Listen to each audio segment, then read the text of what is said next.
សង្គ្រាមដែលថៃឈ្លានពានមកលើប្រទេសកម្ពុជាជាលើកទី2កាលពីថ្ងៃទី7ខែធ្នូឆ្នាំ2025បានបណ្ដាលឲ្យជនស៊ីវិលជាង30នាក់ស្លាប់និងរបួសជិត100នាក់នេះមិនទាន់គិតដល់ការខូចខាតទ្រព្យសម្បត្តិប្រាសាទបុរាណនិងហេដ្ឋារចនាសម្ព័ន្ធស៊ីវិលផងទេការដែលយោធាថៃប្រើយន្តហោះចម្បាំងនិងទម្លាក់គ្រាប់បែកមកលើទីតាំងជនស៊ីវិលរបស់កម្ពុជាក្នុងសង្គ្រាម21ថ្ងៃក្នុងខែធ្នូឆ្នាំ2025ត្រូវបានគេមើលឃើញថាមានទម្រង់ប្រហាក់ប្រហែលគ្នានឹងសង្គ្រាមដែលរុស្ស៊ីបើកការឈ្លានពានទៅលើប្រទេសអ៊ុយក្រែននិងមានទម្រង់ប្រហាក់ប្រហែលគ្នានឹងសង្គ្រាមនៅមជ្ឈិមបូព៌ាដែលនៅឆ្នាំ1990ប្រទេសអ៊ីរ៉ាក់បើកការឈ្លានពានប្រទេសគុយវ៉េតក្រោយចប់សង្គ្រាមគុយវ៉េតទទួលបានសំណងជាង52,000 លានដុល្លារអាមេរិកពីអ៊ីរ៉ាក់តែកម្ពុជាមានលទ្ធភាពឈ្នះក្តីដែរទេប្រសិនបើកម្ពុជាប្តឹងថៃឲ្យសងការខូចខាតលោកមេធាវីសុកសំអឿនទីប្រឹក្សាច្បាប់មេធាវីអមរិនពន្យល់ពីនីតិវិធីច្បាប់សម្រាប់ការដាក់ពាក្យបណ្ដឹងរបស់ប្រទេសដែលរងគ្រោះទៅកាន់អង្គការសហប្រជាជាតិនិងតុលាការអន្តរជាតិយន្តការដាក់ពាក្យបណ្ដឹងទៅអង្គការសហប្រជាជាតិដើម្បីដាក់ពាក្យបណ្ដឹងទាមទារសំណងនៃការខូចខាតដោយសង្គ្រាមគឺប្រទេសដែលត្រូវគេឈ្លានពានអាចផ្ញើកំណត់ទូតទៅក្រុមប្រឹក្សាសន្តិសុខអង្គការសហប្រជាជាតិនិងអគ្គលេខាធិការអង្គការសហប្រជាជាតិកំណត់ការទូតទាំងនេះត្រូវចែងពីការខូចខាតនិងទំហំនៃការខូចខាតនិងភស្តុតាងដែលបង្ហាញថាប្រទេសម្ខាងទៀតជាអ្នកឈ្លានពាននិងតើការឈ្លានពាននោះអាចនឹងបង្កគ្រោះថ្នាក់ដល់សន្តិភាពនិងសន្តិសុខអន្តរជាតិដែរឬទេបន្ទាប់មកគឺស្នើសុំទៅក្រុមប្រឹក្សាសន្តិសុខអង្គការសហប្រជាជាតិឲ្យដាក់បញ្ចូលបញ្ហារបស់យើងទៅក្នុងរបៀបវរៈប្រជុំរបស់ក្រុមប្រឹក្សានិងសូមឲ្យក្រុមប្រឹក្សាសម្រេចលើបណ្ដឹងរបស់យើងត្រូវភ្ជាប់ជាមួយនៅរាល់ភស្តុតាងគាំទ្របណ្ដឹងនិងភ្ជាប់ទៅនឹងសមាជិករបស់ក្រុមប្រឹក្សាសន្តិសុខអង្គការសហប្រជាជាតិផងក្នុងករណីការបាថៃបានរំលោភលើទឹកដីខ្មែរហើយជាត្រូវដាក់ពាក្យបណ្ដឹងទៅតុលាការអន្តរជាតិប្រសិនបើថៃមិនព្រមគោរពនិងមិនព្រមប្រើយន្តការគណៈកម្មការដោះស្រាយវិវាទព្រំដែនដែលធ្លាប់បានបង្កើតឡើងរវាងថៃនិងកម្ពុជានោះទេសរុបសេចក្តីមកកម្ពុជាត្រូវតែប្រមូលភស្តុតាងពាក់ព័ន្ធនឹងការខូចខាតនិងភស្តុតាងនៃការឈ្លានពានរបស់ថៃមកលើកម្ពុជាលោកបណ្ឌិតប៉ាច័ន្ទរឿនប្រធានវិទ្យាស្ថានប្រជាធិបតេយ្យកម្ពុជាថ្លែងថាមានភស្តុតាងជាច្រើនដែលបង្ហាញថាយោធាថៃបានប្រើប្រាស់យន្តហោះចម្បាំងទម្លាក់គ្រាប់បែកនិងអាវុធធុនធ្ងន់ឈ្លានពានមកលើប្រទេសកម្ពុជារាប់ទាំងឈ្លានពានទីតាំងជនស៊ីវិលប្រាសាទបុរាណនិងហេដ្ឋារចនាសម្ព័ន្ធស៊ីវិល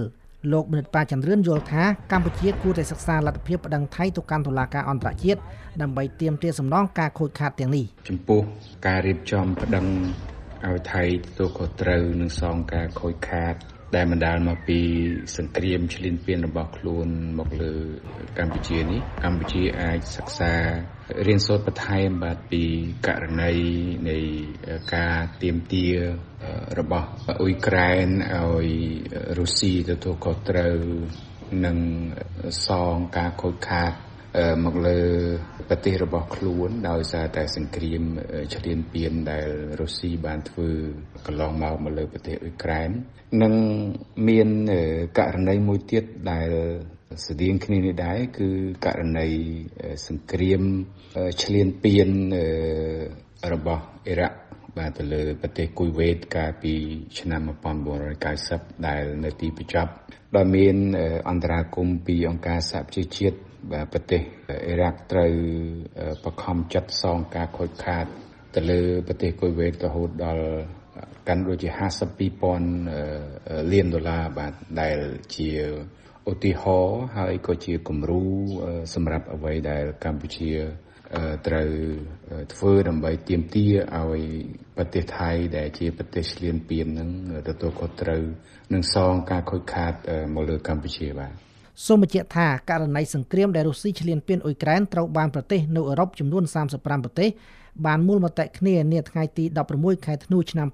2025ដោយបង្កើតគណៈកម្មការទាមទារសំណងពីរុស្ស៊ីសងទៅអ៊ុយក្រែនរាប់សិបម៉ឺនលានដុល្លារអាមេរិកចំណែកប្រទេសអ៊ីរ៉ាក់ដែលបើកការឈ្លានពានទៅលើប្រទេសគុយវ៉េតកាលពីឆ្នាំ1990នៅទីបំផុតអ៊ីរ៉ាក់ត្រូវសងការខូចខាតទៅប្រទេសគុយវ៉េតរហូតដល់ជាង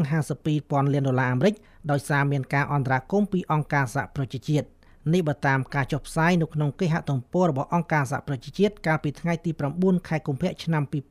2022សម្រាប់លោកអ៊ុំសំអានអតីតតំណាងរាស្ត្របកប្រឆាំងថ្លែងថាកម្ពុជាគួរតែសិក្សាពីករណីរវាងប្រទេសទាំងពីរខាងលើនេះដើម្បីប្តឹងថៃទៅតុលាការអន្តរជាតិក្នុងការទាមទារសំណងការខូចខាតដោយសារតែសង្គ្រាមឈ្លានពានរបស់ថៃមកលើកម្ពុជាហើយសំណងខូចខាតដែលថ ថៃបានប្រព្រឹត្តមកលើកម្ពុជាហ្នឹងគឺមានការបំផ្លិចបំផ្លាញផ្ទះសម្បែងវត្តអារាមមន្ទីរពេទ្យសាលារៀនហើយនឹងបានទម្លាក់គ្រាប់បែកកំទេចស្ពានហេដ្ឋារចនាសម្ព័ន្ធកម្ពុជាហើយធ្វើឲ្យស្លាប់ជនស៊ីវិលខ្មែររហូតដល់30នាក់ហើយនឹងរបួសប្រហែលជា100នាក់ទៀតអាហ្នឹងជារឿងដែលយើងអាចប្តឹងទារសំណងពីថៃបានហើយថៃបានប្រើប្រាស់ក្របបែកចង្កោមផ្សែងពុលមកលើពលរដ្ឋខ្មែរនិងទាហានខ្មែរអីជាដើមអាហ្នឹងគឺជាបទក្រិតដែលថៃសមនឹងទទួលទៅតាមច្បាប់អន្តរជាតិណាដូច្នេះកម្ពុជាគួរតែសិក្សាពីបញ្ហាដែលអឺរ៉ុបរៀបចំទារសំណងពីរុស្ស៊ីដែលឈ្លានពានទៅលើអ៊ុយក្រែនហើយនឹងករណីដែលរ៉ាក់សងទៅលើការខូចខាតទៅលើប្រទេសគុយវ៉េតណាហើយកម្ពុជាគួរតែរៀបចំប្តឹងថៃឲ្យសងការខូចខាតដូចគ្នាអញ្ចឹងឯណាដោយឡែកលោកមេធាវីសេកសុភ័ណ្ឌប្រធានការិយាល័យមេធាវី RNL Law បានគូបញ្ជាក់ប្រាប់វិទ្យុបារាំងអន្តរជាតិ FE តាម Telegram ថាតាមការយល់ឃើញរបស់លោកប្រទេសថៃជាភាគីហត្ថលេខីនៃកិច្ចព្រមព្រៀងសន្តិភាពទីក្រុងប៉ារីស$23ដែលនៅជាធរមាននៅឡើយពីព្រោះថៃមានកាតព្វកិច្ចទៅតាមកិច្ចព្រមព្រៀងទីក្រុងប៉ារីសដែលត្រូវទៅគោរពដែនអធិបតេយ្យភាពរបស់ប្រទេសកម្ពុជាទៅតាមផែនទីຂະຫນាត1លើ100,000ដោយមានចែងនៅក្នុងមាត្រា2នៃរដ្ឋធម្មនុញ្ញរបស់ប្រទេសកម្ពុជាកិច្ចព្រមព្រៀងទីក្រុងប៉ារីសបានចងភ្ជាប់កាតព្វកិច្ចរបស់ប្រទេសថៃហ្នឹងឲ្យគោរពដែនអធិបតេយ្យនៃប្រទេសកម្ពុជាហើយសម្រាប់ខ្ញុំយល់ថាកិច្ចព្រមព្រៀងទីក្រុងប៉ារីសនេះនៅតែជាច្បាប់អន្តរជាតិដែលនៅជាធរមានសម្រាប់ប្រទេសហត្ថលេខីទាំងអស់វាខុសតែភាគីវិវាទរបស់ប្រទេសកម្ពុជាដែលកន្លងមកភាគីទាំង4ភាគីដែលជា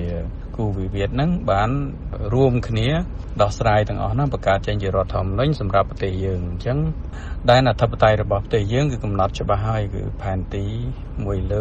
100,000ត្រង់ថាថៃគេប្រើផែនទីអីមកជាមូលហេតុសម្រាប់ទាមទារនោះជារឿងរបស់គេសម្រាប់ខ្ញុំយល់ថា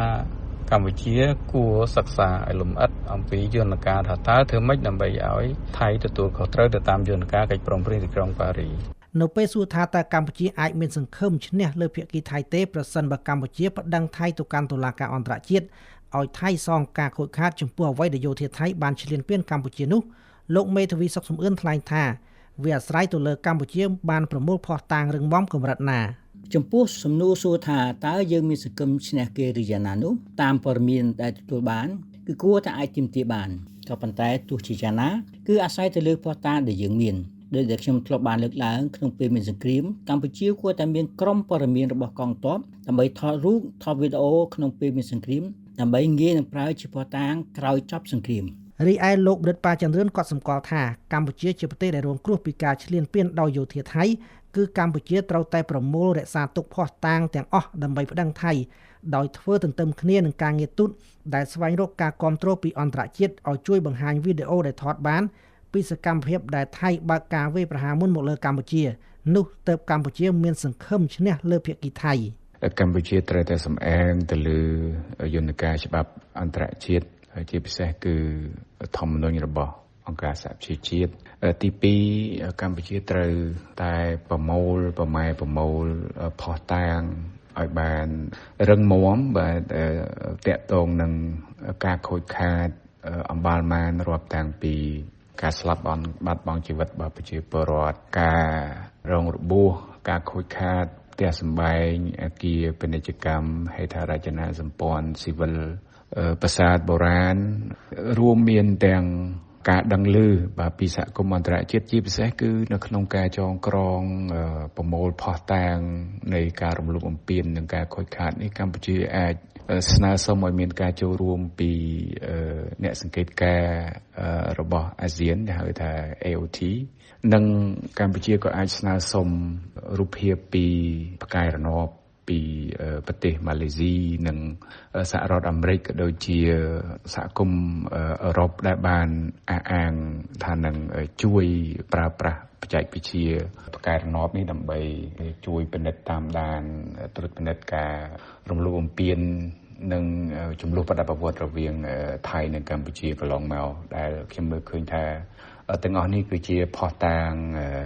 រឹងមាំដែលអាចប្រើប្រាស់សម្រាប់ការដាក់ពាក្យប្តឹងប្រទេសថៃបានបន្ថែមពីនេះទៀតកម្ពុជាត្រូវតែបង្កើននិងពង្រឹងសកម្មភាពការទូតអន្តរជាតិបាទពីព្រោះដើម្បីឲ្យបណ្ដឹងនេះមានប្រសិទ្ធភាពនិងឱកាសសម្រាប់កម្ពុជាទទួលបានជ័យជំនះលុះត្រាតែកម្ពុជាមានទាំងផុសតាងរឹងមាំមានទាំងការទូតដែលមានប្រសិទ្ធភាពជាពិសេសគឺទាក់ទាញការគាំទ្រពីសមាជិករបស់ក្រុមប្រឹក្សាសន្តិសុខអង្គការ